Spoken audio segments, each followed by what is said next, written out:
નમસ્કાર દર્શક મિત્રો, મિસ્ટર ગુજરાત ન્યૂઝમાં આપનું સ્વાગત છે। ભાવનગર શહેર અને જિલ્લામાં છેલ્લા ઘણા સમયથી અસામાજિક તત્વો ગુંડાગર્દી અને મારામારી જેવા ગુનાઓને બેફામ રીતે અંજામ આપી રહ્યા છે।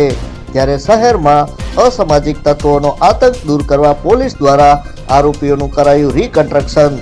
4 દિવસ પહેલા સુભાષનગરના રજપૂતવાડા વિસ્તારમાં એક યુવાન પર જીવલેણ હુમલો કરવામાં આવ્યો હતો, જે ગુનામાં આરોપી બી ડિવિઝન પોલીસ દ્વારા ધરપકડ કરવામાં આવી હતી।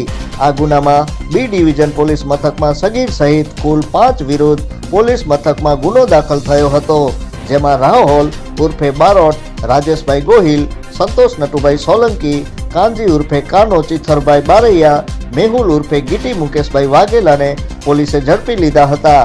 બી ડિવિઝન પોલીસ દ્વારા ઘટના સ્થળ પર લઈ જઈને તમામ આરોપીનું રીકન્સ્ટ્રક્શન કરવામાં આવ્યું હતું। Bureau chief Hasmukh Nimavat. જોતા રહો મિસ્ટર ગુજરાત ન્યૂઝ, સત્યતાની સાથે સ્પષ્ટ વાત।